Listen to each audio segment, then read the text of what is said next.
Dans l'émission précédente, vous avez vu comment poser des conduites pour des prises de courant. Nous nous sommes attardés sur les conditions spécifiques liées à la pose de prises de courant. Si vous avez raté les explications sur le meulage de saignée et l'encastrement des blochets, pas de panique, nous allons réexpliquer brièvement comment faire. Mais cette fois, en nous concentrant sur les circuits d'éclairage. Nous poserons également les câbles pour l'éclairage et regarderons les commutations possibles. Avant de plâtrer, il faut naturellement poser l'électricité. Dans cette émission, je vais vous montrer comment faire. Une fois le plan électrique terminé, on se munit d'une craie, d'un niveau et d'un mètre et on dessine tous les interrupteurs et les prises sur le mur.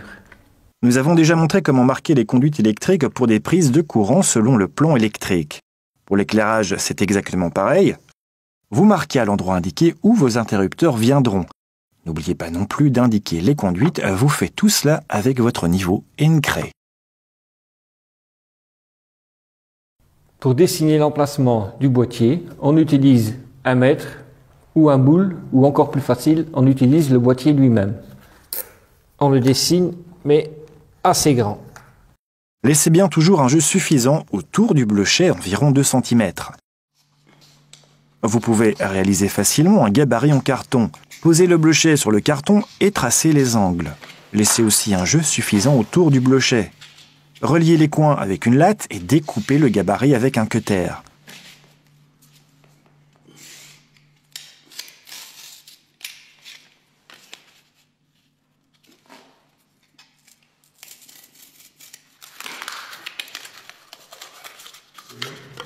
Tracez alors simplement dans le gabarit avec une craie.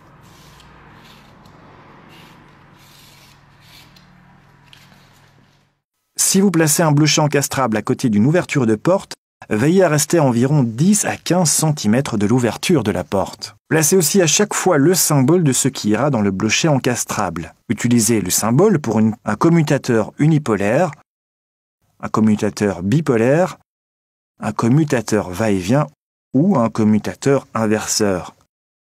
Vous retrouvez aussi ces symboles sur votre plan électrique. Vous gardez ainsi une bonne vue d'ensemble des blochets que vous avez déjà placés. Après avoir dessiné les emplacements des interrupteurs et des prises, on prend la meuleuse d'angle sans oublier la protection.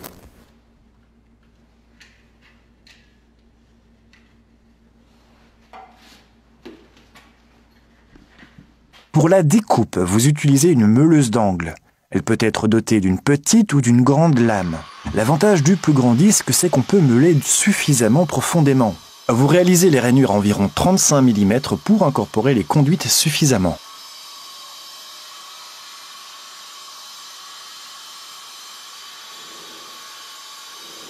Faites en sorte que vos rainures soient assez larges pour le nombre de conduites que vous voulez placer. Comptez sur environ 16 mm par conduite. Pour travailler facilement, il vaut mieux couper une rainure de minimum 35 mm.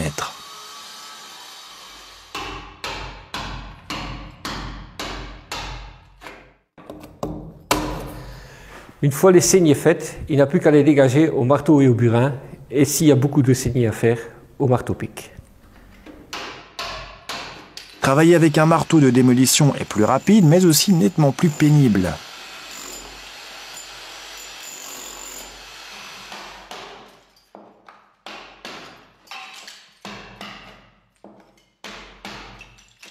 Avant de plâtrer les boîtiers, on vérifie bien qu'il y a suffisamment de place de chaque côté. Nettoyez ensuite les saignées. Il ne restera ainsi pas de poussière. Le mur n'absorbera pas non plus directement l'eau du plâtre.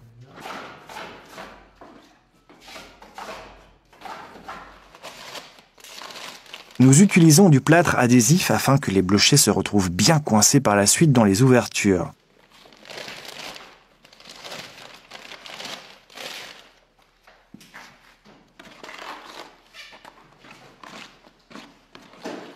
Pour fixer les boîtiers, on utilise du plâtre. Pour accélérer le durcissement, on rajoute du plâtre rapide. Nous ajoutons un peu de plâtre à prise rapide à ce plâtre adhésif. Cela permettra de commencer plus vite à poser les conduites.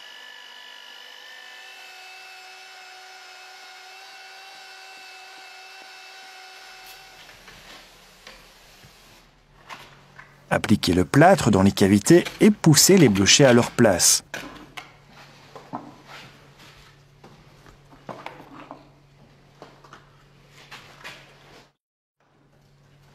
Laissez les ouvertures vers des saignées libres et mettez les blochets de niveau.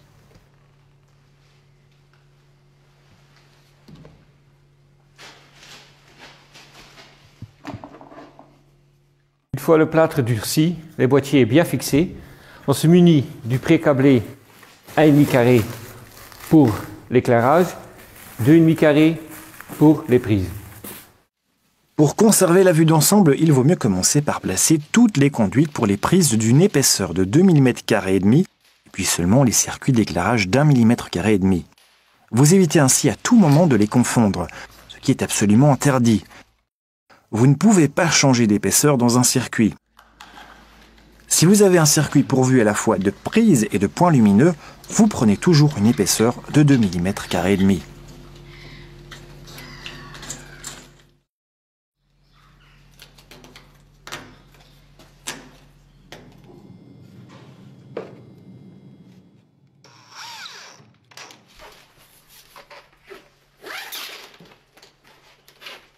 On a fini de passer les câbles des prises du rez-de-chaussée. Maintenant, on va commencer à l'éclairage. Ne pas oublier que c'est du 1,5 carré.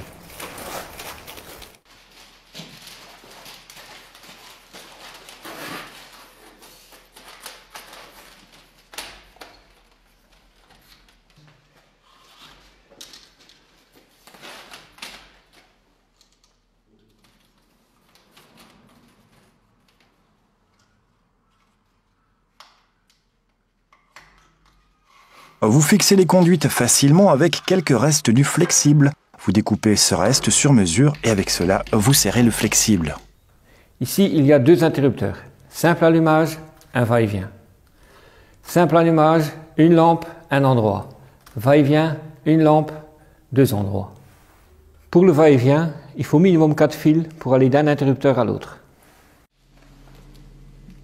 Vous pouvez aussi les acheter simplement dans un flexible pré-câblé. Une commutation va-et-vient utilise donc deux interrupteurs. La prise de terre jaune-vert et le neutre bleu continuent simplement. Pas un, mais bien deux fils passent donc entre ces deux interrupteurs va-et-vient. L'interrupteur va-et-vient commute entre l'amené du fil de phase, ici en brun, et les deux conducteurs entre les interrupteurs, en gris et noir dans ce cas. Un interrupteur va-et-vient commute entre ces deux fils. Dans un cas, la commutation est alors interrompue et dans un autre cas, le courant continue jusqu'à la lampe et cette dernière est allumée. Si la lampe est allumée et que vous appuyez sur un interrupteur va-et-vient, le courant est interrompu et la lampe s'éteint à nouveau. Si vous voulez commander une lampe en 3 points, vous placez encore un interrupteur inverseur entre les deux interrupteurs va-et-vient. Cet interrupteur n'a également besoin que de 2 fils électriques. Il commute simplement entre deux positions.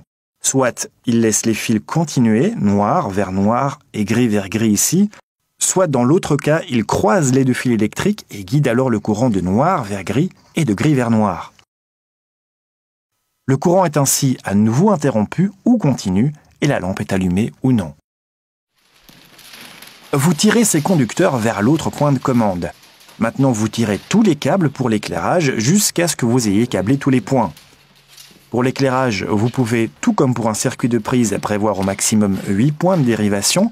Vous pouvez donc brancher plusieurs lampes sur le circuit.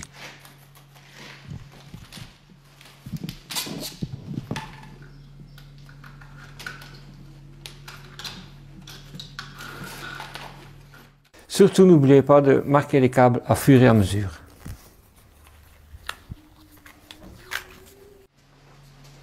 Notez aussi à chaque fois qu'il s'agit d'un circuit d'éclairage ou d'un circuit de prise. Sur le sol aussi, il vaut mieux fixer les câbles. Ceux-ci seront fixés plus tard dans la chape, mais il vaut mieux déjà les fixer maintenant. Ceci est non seulement plus solide, mais le fait de regrouper les câbles permet de garder une vue d'ensemble. Vous pouvez le faire avec des chevilles en nylon, elles sont spécialement prévues pour cette tâche. Percez pour cela juste à côté du câble et frappez la cheville en nylon par-dessus le câble. Elle se fixe dans le trou percé, immobilisant ainsi solidement le câble flexible.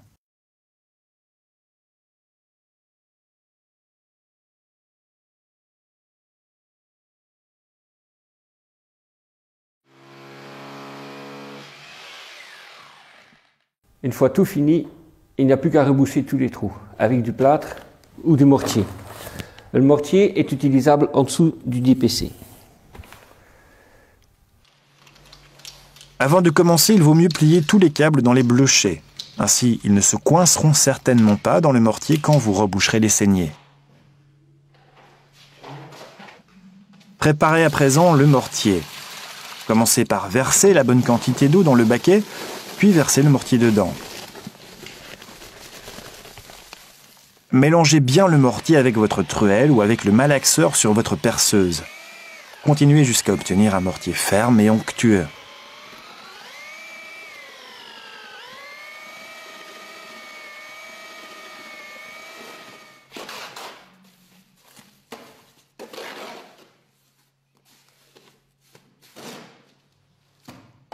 Vous colmatez les saignées avec votre truelle. Comme vous devez de toute façon utiliser et préparer du mortier, vous pouvez tout aussi bien en utiliser au-dessus du film de retenue d'eau.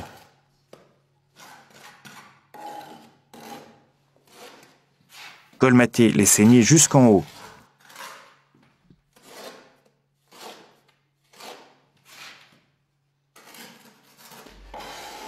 Remplissez-les jusqu'à ce qu'elles arrivent bien au même niveau que le mur.